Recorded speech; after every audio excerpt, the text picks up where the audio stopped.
जैन तीर्थों को लूटा जा रहा है, जैन तीर्थों पर आक्रमण किया जा रहा है। क्या हमने इस सरकार को इसलिए चुना था कि हमारे तीर्थों का विध्वंस किया जाए? पहले अपने शिखरजी पर आँच उड़ी, अब हमारे गोमटगिरी पर आँच उड़ी है। ऐसे करते करते क्या कोई तीर्थ क्षेत्र ही नहीं बचेगा हमारा? ये सरकार हमारा साथ नहीं देगी तो अपन भी सरकार का साथ नहीं देंगे। ये बयान जैन संतों के हैं, इनमें उनकी नाराजगी साफ दिख रही है। ये नाराजगी जैन तीर्थों पर अतिक्रमण को लेकर है। ताजा मामला इंदौर से 10 किलोमीटर दूर स्थित जैन तीर्थ गोमटगिरी का है, जहां जैन समाज और गुर्जरों के बीच जमीन को लेकर विवाद है। इस मुद्दे पर जैन समाज प्रदेश सरकार के खिलाफ लामबंद हो रहा है। जैन संतों का कहना है कि अपनी बात मनवाने के लिए राजनीतिक ताकत जरूरी है।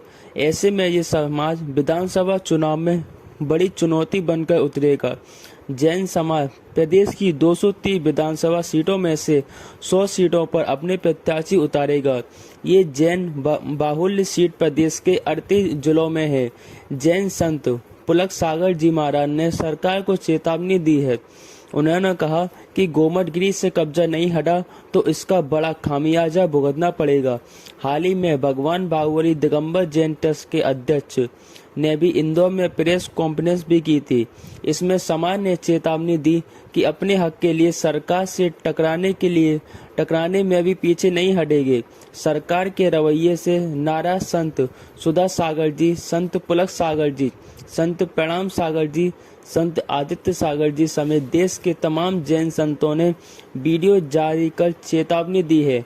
एमपी में 5 लाख से ज्यादा जैन रहते हैं, जो 106 सीटों पर दखल दे सकते हैं। जैन समाज के अध्यक्ष भरत मोदी और जैन संतों से बात की। उन्होंने बताया कि मध्य प्रदेश में 5 लाख से ज्यादा जैन हैं। समाज प्रदेश की 106 सीटों पर दखल करता है। इसके बावजूद सरकार का रवैया हमारे तीर्थ स्थलों को लेकर ठीक नहीं है। गोमटगिरी तीर्थ पर कब्जा करने की कोशिश की जा रही है। प्रशासन इस ओर कार्रवाई नहीं कर रहा। भरत मोदी ने चुनावी प्लान बताया कि कैसे किन सीटों पर वे कैंडिडेट्स उतारेंगे। पहले उन सीटों को जानते हैं जहां जैन समाज प्रत्याशी उतारने की तैयारी में है। प्रदेश के 38 जिलों की जैन बाहुल 100 से ज्यादा सीटें चयनित हैं। जैन संतों ने इन सीटों का चुनाव किया है। इन सभी विधानसभा सीटों पर कांग्रेस भाजपा में जीत हार का अंतर 100 वोट से लेकर 36,000 तक होता है। सभी सीटों पर इतनी ही आबादी के जैन वोटर भाजपा कांग्रेस के नेताओं का समीकरण बिगाड़ सकते हैं। इंदौर में बड़ा आंदोलन करेगी। देश भर के जैन संघ इसी में घोषित करेगी प्रत्याशी। भरत मोदी ने कहा कि दिगंबर जैन समाज गोमटगिरी को अतिक्रमणकारियों से बचाने के लिए साल 2015 से संघर्ष चल रहा है। हाईकोर्ट ने भी हमारे पक्ष में आदेश जारी किए। इसके बावजूद प्रशासन अतिक्रमणकारियों का साथ दे रहा है। बड़े जैन संतों की अगुवाई में इंदौर में बड़ा आंदोलन किया जाएगा। इसमें देश भर के जैन समुदाय के अनुयायी हिस्सा लेंगे। इसी आंदोलन में इंदौर के सभी विधानसभा क्षेत्रों के समेत प्रदेश की 100 से ज्यादा जैन बाहुल्य सीटों पर उम्मीदवारों के नामों की घोषणा करेगी। चुनाव लड़ने का फैसला देश भर के जैन संतों और समाज ने मिलकर लिया है।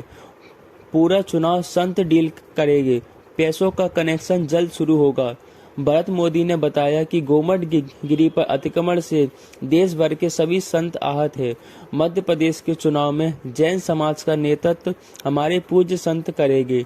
टिकट विवरण के साथ लोगों को इकट्ठा करने और उनके मार्गदर्शन का काम करेंगे। जैन समाज अपनी मेहनत के बलबूते पर आर्थिक तौर पर सक्षम है।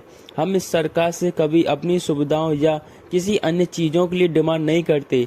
अपनी विधानसभा क्षेत्र में जैन कैंडिडेट को ही चुनावी मैदान में उतारा जाएगा। उसी विधानसभा के लोग चुनाव के लिए पैसे भी कलेक्ट करेंगे। जैन संतों के निर्देश पर यह काम जल्द शुरू होने जा रहा है। इस मुद्दे पर पहले जैन संत आदित्य सागर जी महाराज ने वीडियो जारी कर कहा कि उन्होंने कहा कि पहले शिखरजी पर आँच आई, फिर गोमटगिरी पर आँच आई है।